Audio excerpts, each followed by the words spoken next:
Welcome to the narrowboat that James built. Today, we're taking down the ceiling.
I've just seen where the solar panel brackets come down and are fixed in place here. Right, solar's coming out.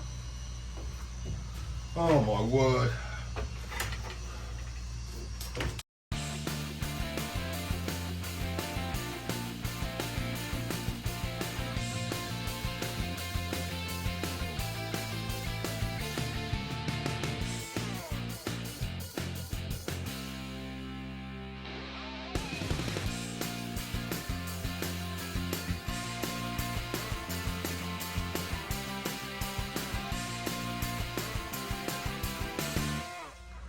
Okie dokie, so the layout of this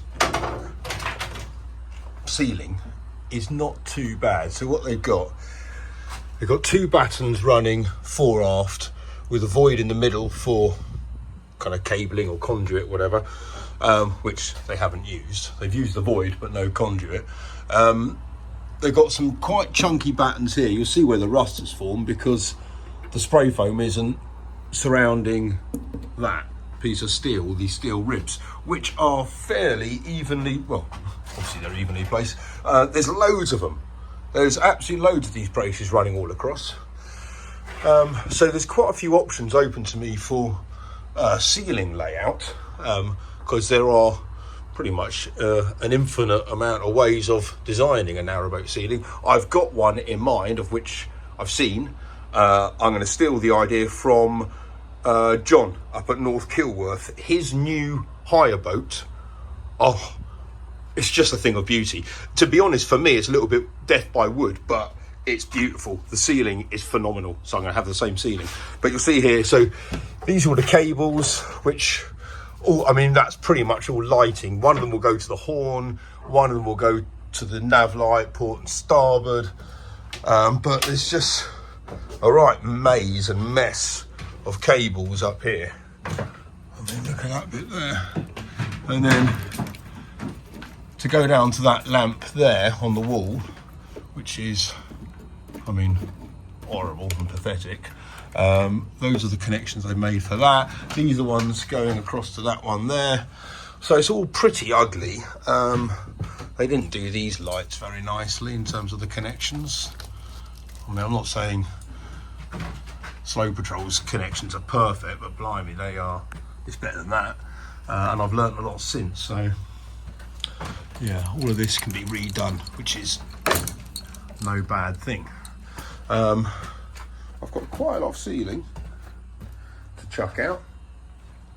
And what they did to get the curve here, you'll see some bits come down. I'll have to kind of assess each one of these battens and work it out, because some of them are broken because to get the contour, it's quite chunky batten. It's a 2x1, so they've cut all the way down, and on that side, look at this one here, they've cut so far down that one, it's kind of barely got any structure left, and some of them have come off entirely.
Sorry to disturb the atmosphere of dinner.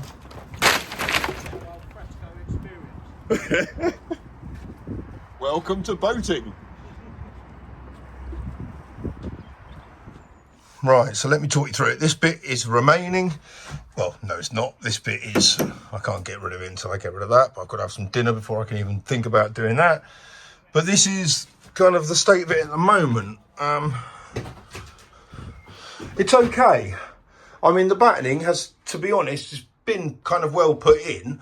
There's a few bits which kind of need some attention, but overall it's fine. What I do like is the fact it's got these channels running down port and starboard, where you can see on the starboard side they've tucked in all their cabling there. But if these little blocks were taken out, which were put in there just with a bit of luck, you know, a bit of hope, wish.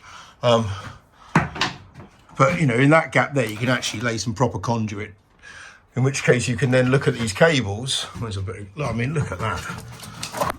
Look at all that. I mean, there's another one there. Goodness knows where that goes. I mean, this is just, oh dear. So yeah, got all of these cables here. To be honest, I think the cabling was okay in terms of their, you know, the gauge of the cables, but oh, God knows what a blue one is just hanging in there. But none of them are marked up. They're all in, you know, none of them are in pairs or anything. So it's pretty much impossible to decipher what's what. That's the state of all the joins that were in it. So then, you know, it spurs off there and feeds the galley lights. And it spurs off there. I mean, it's all pretty ugly. But it could have been done a long time ago when, I don't know. So, I mean, look at this. Look at this. But then, right, worry about the wiring, because the wiring's all got to come out anyway. So, never mind. But the ceiling is, you know, it's all right. It's a bit, you know, in need of a bit of love in places. But what is apparent is I need to do quite a bit of spray foaming in here. Oh, you see there, that's just corroded because it's just been, you know, it's exposed steel. All the stuff behind here is fine because it's been protected by that. Well, if that was, depends on when that was put on, in fairness. If that was put on, you know, 3 years after the steel was done, it's just exposed steel, then no, it'll be rusted. I got my steel delivered for Slow Patrol, so I got, was it 24 meters or 6mm steel? Obviously sheet steel. It was all delivered on the Friday or whatever it was, and like pristine, like 3 sheets just pristine. I was looking at it, oh, that's amazing. Went home for the weekend, came back covered in rust. So I mean, rust sets in on, you can literally watch it developing rust in front of your own eyes. It does not take long. So yeah, some of these, there's a lot of spray foaming to be done just to kind of, well, I don't know, maybe it doesn't need it anymore, I don't know. Again, another mushroom vent. It's bringing in the dirty air and trapping all the stuff inside it, so that's all fine. But yeah, kind of, you see what I mean? These are the ones going across to power up anything on port side. There was just no power running down any of the, there's nothing under the gunnels, there's nothing. So, kind of a strange electrical setup to begin with. I mean, fair enough, the electrical cupboard was on that side, but I mean, you'd have to be a genius to be able to build some cabling on that side. But anyways, yeah, not very nicely done. I'm hoping I'll be able to get these off the walls. I mean, you see it's been kind of glued in there, but I'm hoping I'll get that off the wall, just pull that cable back and kind of do away with that.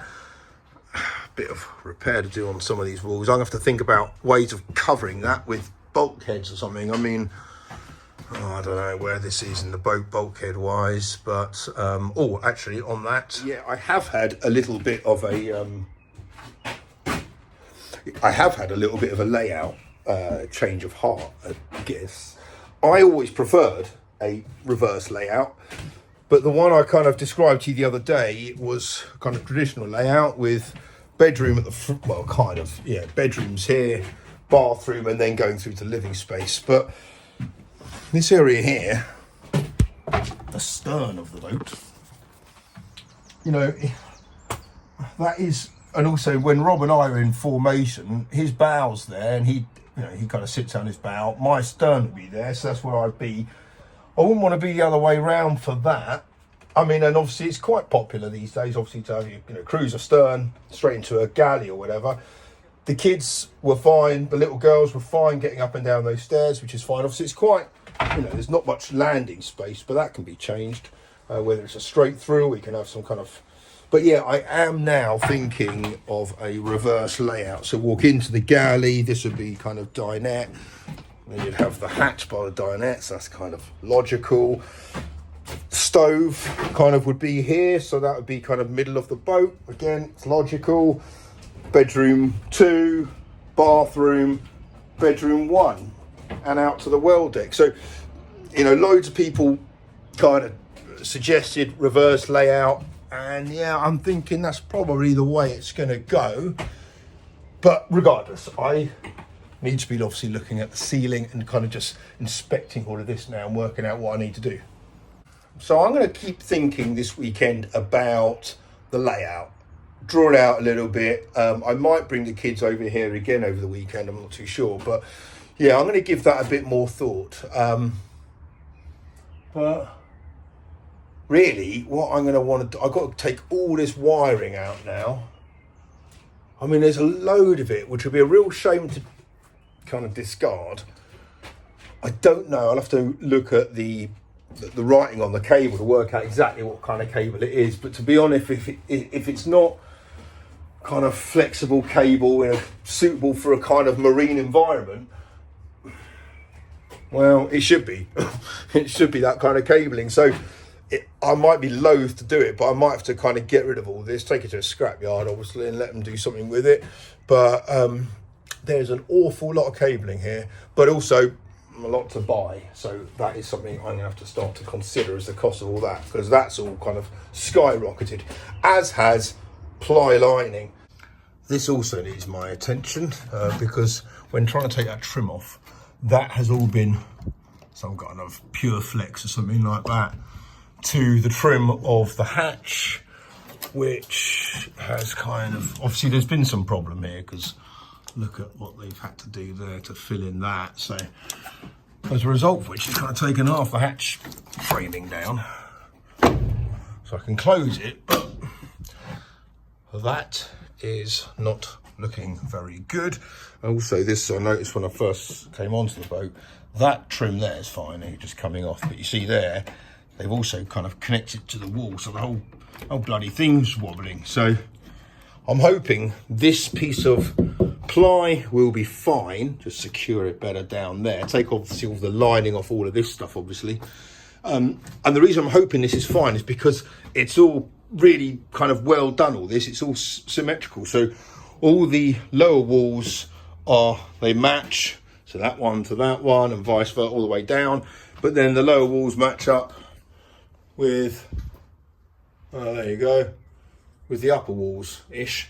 So kind of a wider bit of trim, and that will look kind of bang on perfect, which is good.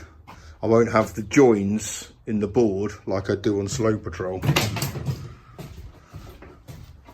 it'll all be just covered by this type of trim, which, that's not particularly nice or decorative or something compared to the trim on Rob's boat, but that's so work to be done on this wall. Oh, look at it now. Yes, we'll come away from here as well.